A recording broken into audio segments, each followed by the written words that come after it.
దేవుడు కనికరపడడంలో ఆయన సంపూర్ణుడట. ఎవరిని ద్వేషించట్లేదు ఆయన. నేను ద్వేషించేవాడు కాదు. కొన్నిసార్లు సాతాను నీ దగ్గరికి వచ్చి, అపవాది నీ దగ్గరికి వచ్చి, నువ్వంటే ప్రభువుకి ఇష్టం లేదు, దేవుడు నిన్ను పట్టించుకోవట్లేదు, ఆయన నిన్ను మర్చిపోయాడు, నీ పాపములు నువ్వు దేవుని సన్నిధిలో ఒప్పుకున్నా, వినమ్రతతో నువ్వు దేవుని దగ్గరికి వచ్చినా ఆయన నిన్ను త్రోసేస్తున్నాడు, ఆయన నిన్ను పట్టించుకోవట్లేదని అపవాది కొన్ని సందర్భాల్లో నీ జీవితంలో నీ చెవుల్లో అబద్ధాలు చెబుతూ ఉంటాడు. నువ్వు వాటిని నమ్మడానికి లేదు. దేవుడు సత్యవంతుడు, దయాదాక్షిణ్యపూర్ణుడు కనుక ఆయన అంగీకరించినప్పుడు, ఆయన కృపలో వర్ధిల్లినప్పుడు ఆయనలో ఉన్న దయ మరియు ఆయనలో ఉన్న కనికరము, ఆ కృపను నువ్వు అనుభవిస్తూ ఉంటావు.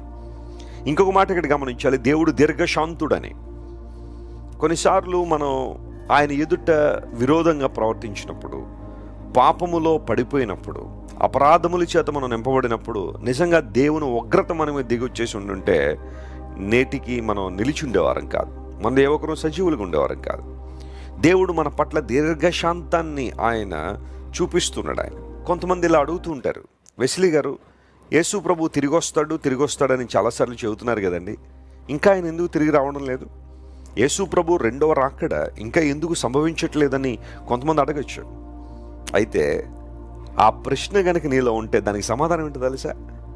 ఇంకా అనేక మంది రక్షించబడాలని, రక్షణ మార్గంలోకి రావాలని దేవుడు ఆలస్యం చేస్తున్నాడు, కానీ ఆయన రాలేక కాదు.